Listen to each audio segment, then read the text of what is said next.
As many of you know, some of you were there, in my former life, I was a classroom English teacher. Every year, my favorite unit to teach in the 11th grade was one we called What Makes a Good Story. The idea was that by the second half of high school, our students were familiar with all the building blocks of fiction: character, plot, setting, even figurative language. What they didn't know yet was essentially why they liked some stories better than others, and why, quite frankly, grown-ups like me made them read some books rather than others.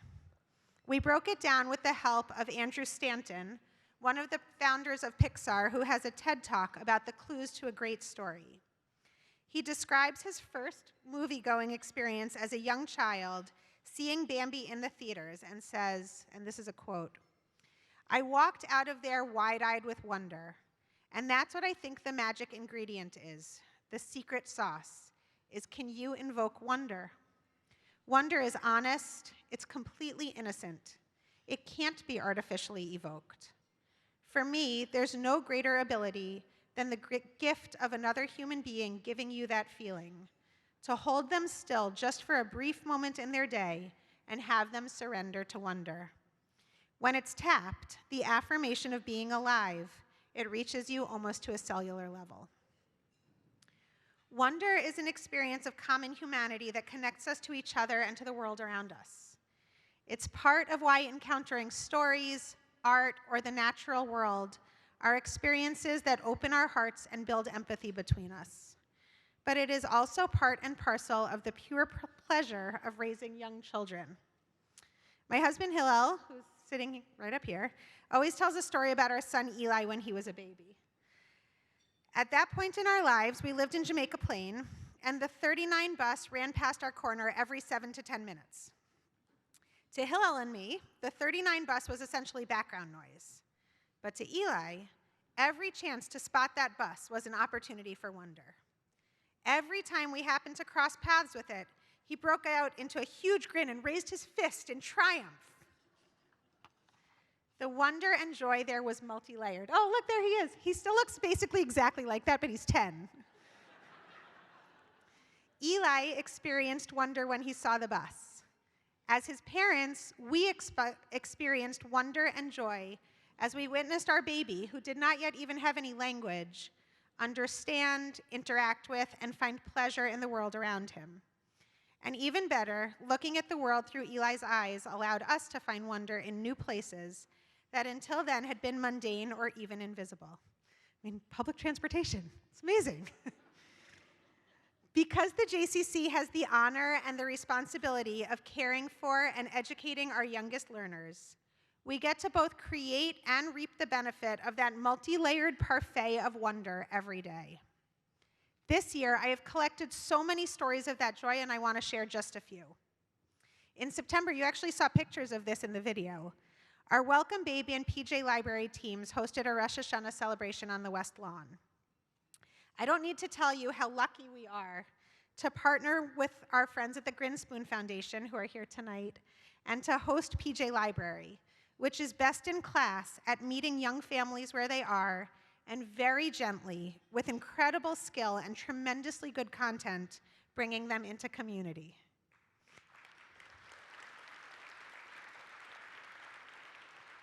Anyway, I approached two young couples with very small infants in their strollers to introduce myself.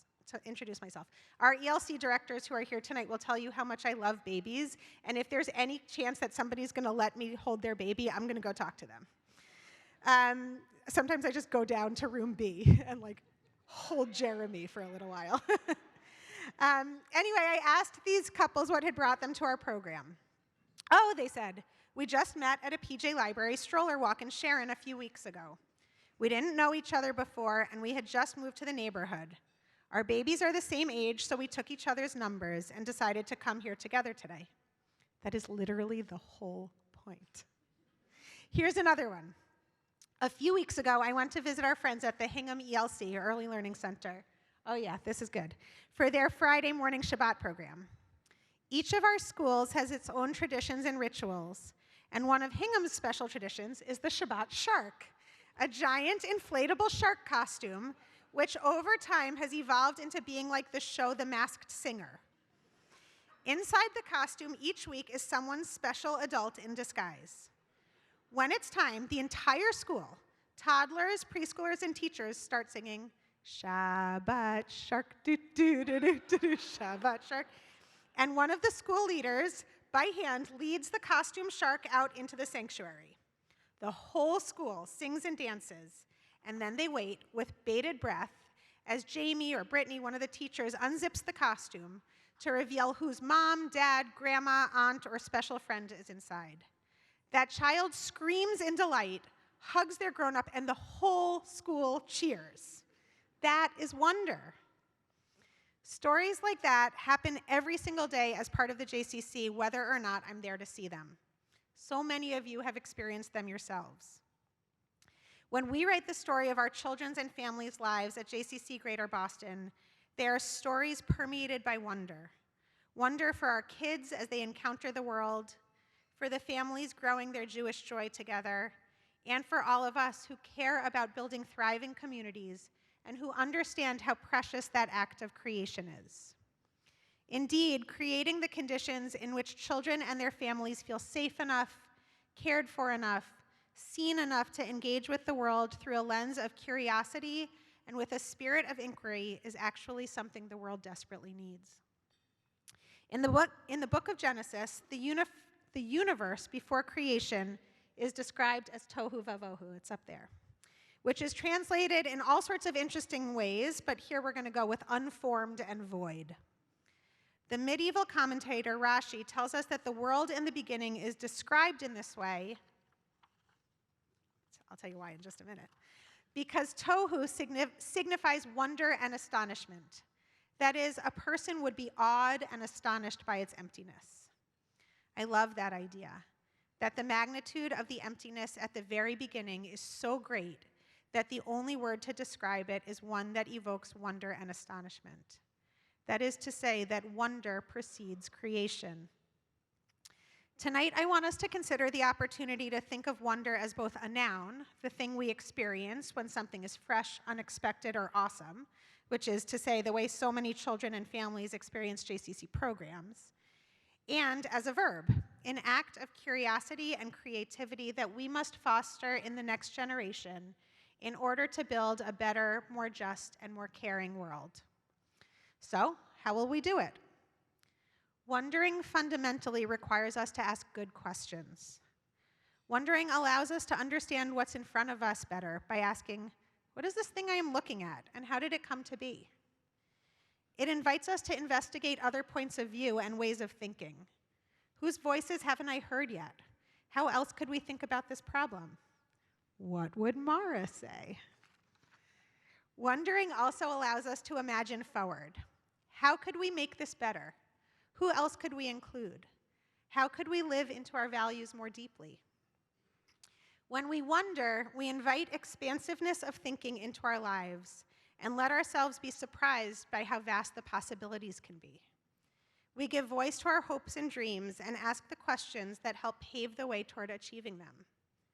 When we wonder, when we give children the space to wonder, we engage in sacred acts of curiosity that have the potential in them to create a better world.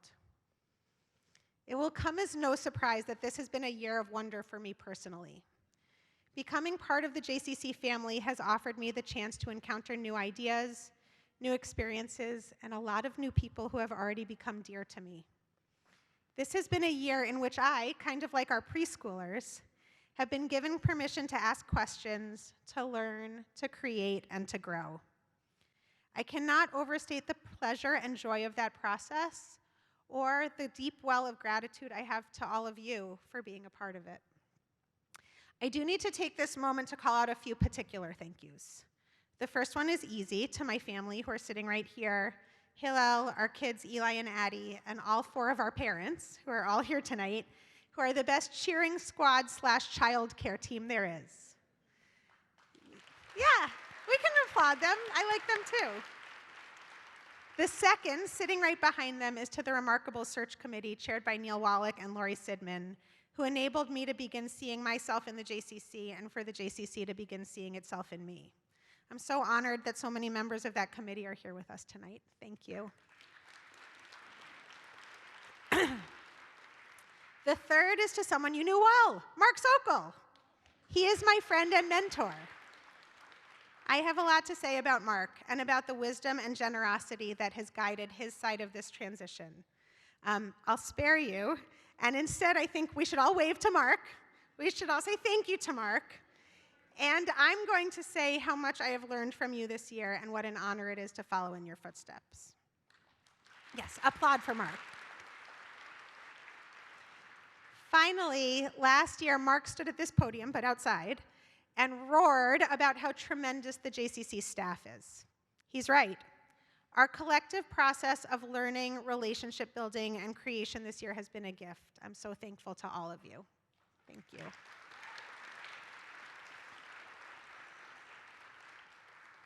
What I have learned in my year of wonder is that this JCC, this organization, this building, this network of people, programs, and relationships matters. We matter in part because we do the jobs families need done, which is no small feat in a world where reliability is hard to come by. We matter in part because we offer a place of authentic, generous belonging and an inclusive Jewish community that's easy to be a part of. We matter in part because we genuinely care about the people in our community and show up for them when they need it. And we matter because in our little corner of the world, which actually is not that little, we are modeling for the youngest members of our community, the generation that will inherit this precious world, what that world could look like if we allow ourselves to wonder. Thank you all so much for your tremendous support.